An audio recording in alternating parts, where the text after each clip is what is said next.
wabarakatuh. Perkenalkan, nama saya Nur Fitri Iriani.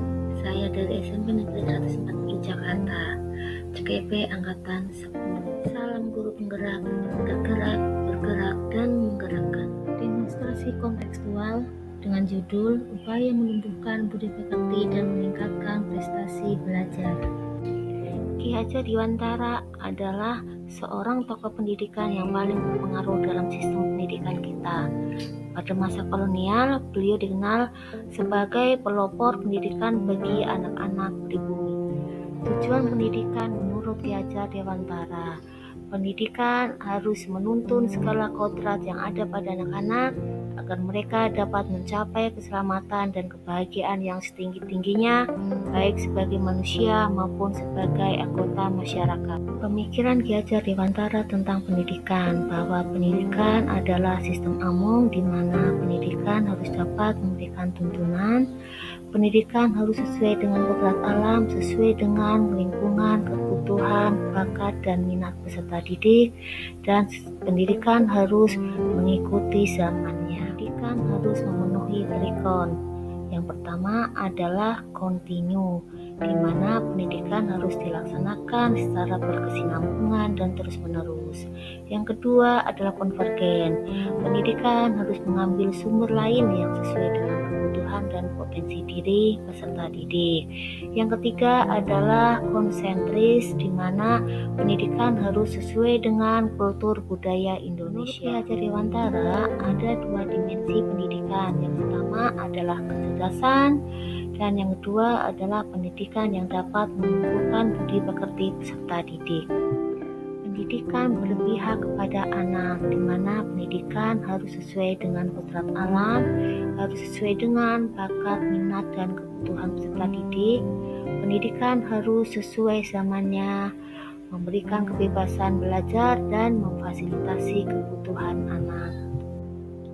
Alasan dari pengambilan ide ini adalah karena mulai terkikisnya karakter atau budi pekerti peserta didik seperti sopan santun, disiplin, gotong royong, dan tanggung jawab. Yang kedua, prestasi belajar masih kurang maksimal. Ketiga, siswa sudah merasa pelajaran matematika adalah pelajaran yang sulit. Keempat, motivasi belajar yang sangat rendah. Dan kelima adalah metode pembelajaran kurang bervariasi. Solusi dari alasan pengambilan ide adalah yang pertama, lingkup sekolah. Di sini saya sebagai wakil bidang kurikulum setiap awal tahun pelajaran mengadakan rapat kerja untuk membahas kegiatan-kegiatan pada awal tahun pelajaran. Di antaranya adalah kegiatan pembiasaan apa saja yang akan dilaksanakan di sekolah. Kegiatan pembiasaan ini dilaksanakan untuk meningkatkan, menumbuhkan karakter dan budi pekerti peserta didik. Yang kedua, saya sebagai guru mata pelajaran, solusi dari alasan pengambilan ide adalah yang pertama, lingkup sekolah. Tantangan dalam pelaksanaan pengambilan ide adalah yang pertama, lingkup sekolah. Masih ada siswa yang datang terlambat. Lingkup kelas, sulitnya mengendalikan siswa yang ketergantungan HP. Lingkup kelas yang kedua adalah masih ada siswa yang kesulitan dalam melakukan operasi pembagian dan perkalian sebagai dasar-dasar ilmu matematika. Solusi dari mengatasi tantangan tersebut di lingkup sekolah adalah bekerja sama dengan wakil bidang kesiswaan, wali kelas, dan guru BK. Untuk lingkup kelas, saya sebagai guru dalam mensiasati permasalahan tersebut, yaitu dengan mengumpulkan HP di box untuk dikumpulkan di depan kelas.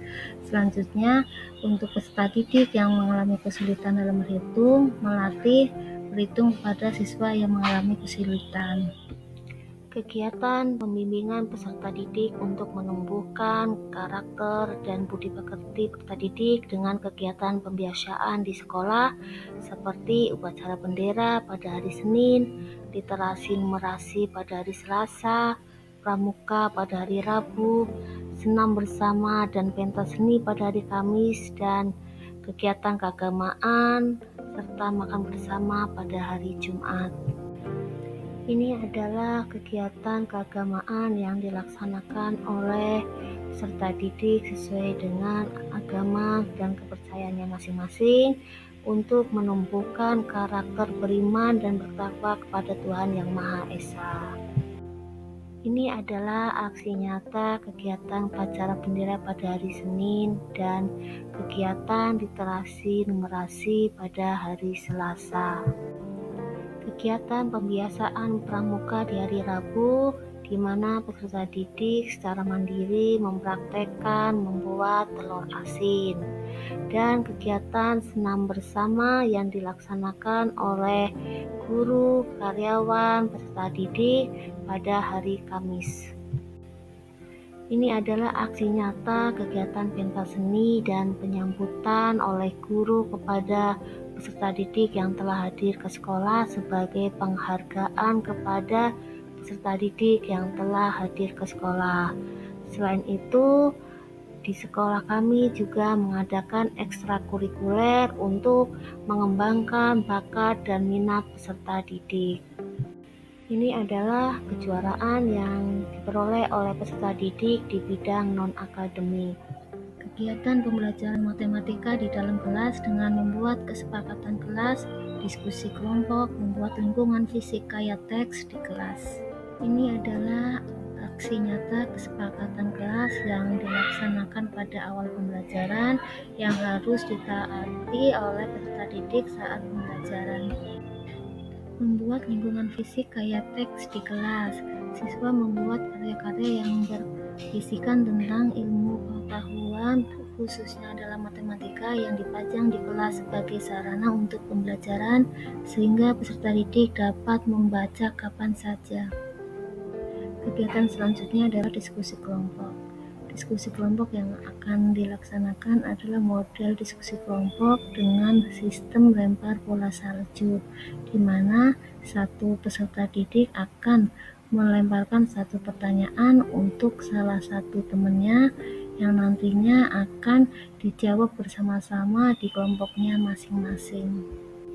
Kegiatan selanjutnya adalah presentasi yang dilakukan oleh perwakilan dari kelompoknya masing-masing. Inilah keaktifan peserta didik di dalam kelas dalam pembelajaran matematika. Demikianlah pemaparan demonstrasi kontekstual dengan judul Upaya Menumbuhkan Budi Pekerti dan Meningkatkan Prestasi Belajar Siswa yang saya buat. Satu kalimat dari saya, jadilah guru yang dapat menuntun siswa menuju kebahagiaan. Terima kasih telah menyimak video dari saya. Salam guru penggerak. Assalamualaikum warahmatullahi wabarakatuh.